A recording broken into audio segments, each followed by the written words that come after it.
Juramento é juramento. A madrugada na cela foi abafada. Quando eu tentava fechar os olhos, um ou outro preso passava por cima de mim, pisando no meu colchonete. Eu estava bem no caminho do banheiro. Ao amanhecer, fui avisado que receberia várias visitas ao longo do dia. Esther foi a primeira a me encontrar naquela manhã. Eu estava calmo. Após um breve café preto, fui levado para uma pequena sala do distrito onde ficaria mais à vontade com minhas visitas. Esther entrou lentamente pela porta e logo desabou. Abatida, não suportou me ver preso. Chorou em silêncio. O choro da injustiça. Você vai para casa hoje, né? Ela me perguntou. Não sei, acho que não, respondi, contrariado. Mas calma, me contou o sofrimento daquela madrugada e como ela e Viviane se uniram na dor. Imaginar aquelas cenas incomodou minhas memórias. Até hoje, Esther costuma dizer que a prisão foi tão marcante que parece ter acontecido ontem. Foi mesmo como um terrível susto que nos atingiu em cheio. Encontrar Esther me deu forças para suportar a prisão. Quando ninguém conseguia me acalmar, ela sempre tinha uma palavra de apoio, um olhar, um abraço, um toque. Costumo dizer que Esther ficou presa comigo durante os 11 dias. Era outra perna que me apoiava, o meu equilíbrio.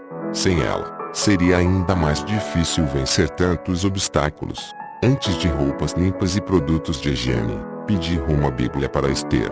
Mais até do que o afago de uma esposa tão amorosa, eu não teria forças para suportar os dias presos sem a palavra de Deus. O ânimo de que eu precisava estava no que o Espírito de Deus iria me falar na leitura do texto sagrado. Eu precisava de socorro, de refrigério, de direção, luz para os meus caminhos e lâmpada para os meus pés. A Bíblia sempre foi uma bússola na minha vida desde que me entreguei ao Evangelho, guiando minhas atitudes, meus valores, a minha crença. E foi ela que me fez entender que havia, dentre muitas, uma promessa clara para mim em meio ao caos que me atingia. Logo me saltou um trecho, com evidência, na minha angústia. Invoquei o Senhor, gritei por socorro ao meu Deus. Ele do seu templo ouviu a minha voz, e o meu clamor lhe penetrou os ouvidos. Salmo 18.6. Eu compreendia o valor de uma promessa, o valor da palavra, até mesmo entre os presos, como os que dividiam a cadeia comigo, existia a honra da palavra. No mundo do crime é assim. Os bandidos criam e cumprem leis à risca usando somente o empenho da palavra. Não existe papel assinado nem firma reconhecida em cartório. Tudo funciona na base da palavra. Ninguém descumpre essas leis porque sabe que o preço é a morte. Se entre os criminosos é assim, imaginei na relação do homem com Deus. Não existe chance de um juramento divino falhar. Era necessário apenas manter a minha fé bem definida. Saber o que eu queria e no que eu queria, sem titubear. Mas o tempo é de Deus. Ainda na manhã de segunda-feira, recebi a visita dos meus companheiros de igreja. Os demais bispos e pastores me abraçavam e tentavam me animar. Aos poucos, fui conhecendo a verdade e os absurdos por trás do que tinha acontecido. Primeiro, entendi que a ordem de prisão era para ser cumprida dentro da Igreja Universal em que fiz a reunião na manhã daquele domingo. Imaginei como seria se a polícia invadisse o culto. Qual seria a reação do povo? Os pastores e obreiros poderiam tomar uma atitude impensada e as consequências, certamente, seriam trágicas. Concluí que Deus protegeu a sua igreja. Foi somente na primeira conversa com os advogados que também entendi os motivos que fundamentaram o meu pedido de prisão. Fui acusado de ser charlatão, curandeiro e estelionatário.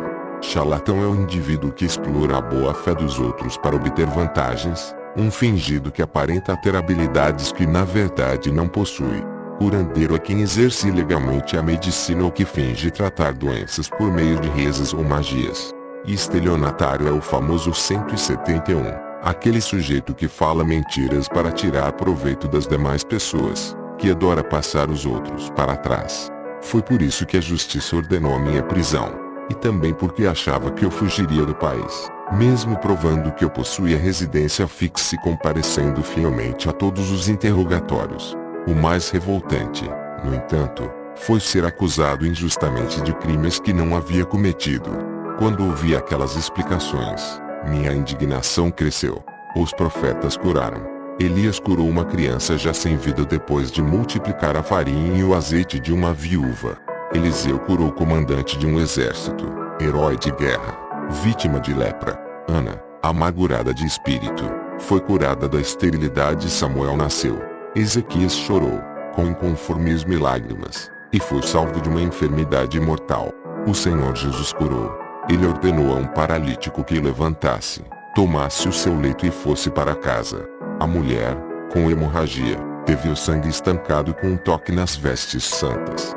A criança atormentada de Cananeia sarou com os gritos de persistência de sua mãe. O cego enxergou com o lodo de um cuspe. Mais claro impossível. Os discípulos curaram. Eles impunham as mãos sobre os enfermos para lhes dar saúde. Os sinais de cura seguiram a igreja primitiva. O que faço nos dias de hoje nada mais é do que pregar essa mesma fé, a confiança absoluta no poder sobrenatural da oração.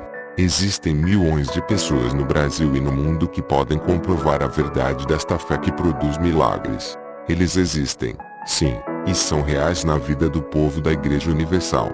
E é por isso, aliás, somado à experiência de ter um encontro com Deus, que a maioria permanece nessa crença, porque experimentaram algo além do comum quando ninguém lhes dava a menor importância ou atenção.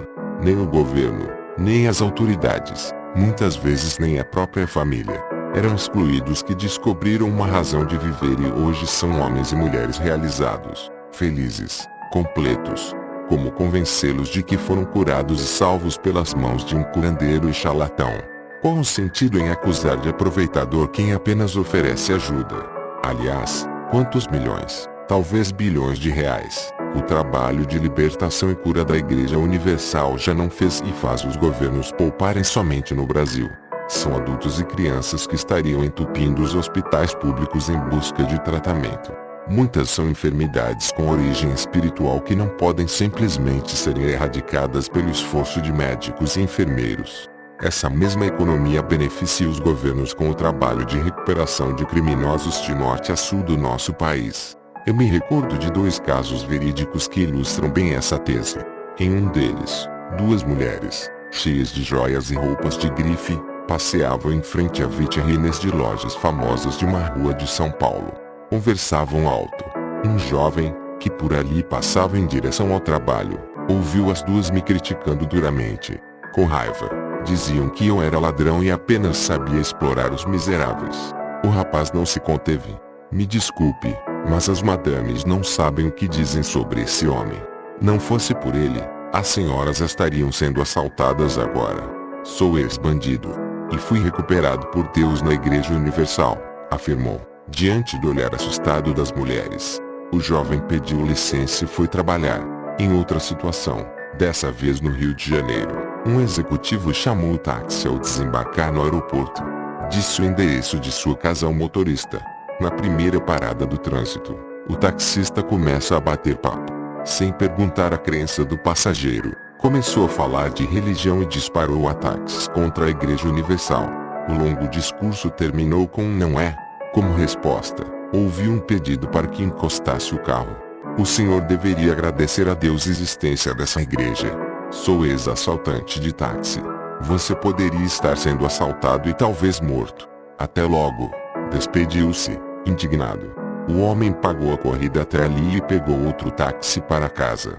A conclusão é simples. Neste exato momento, quantos brasileiros estariam presos, custeados com dinheiro público? Ou cometendo sequestros, roubos, assassinatos e outras barbaridades, se não fosse a intensa obra de ressocialização da Igreja Universal. Você já pensou nisso? Mas a pergunta que martelava meus pensamentos, nas horas seguintes às primeiras visitas na delegacia, era, afinal, por que eu estava sendo detido por algo que não fiz?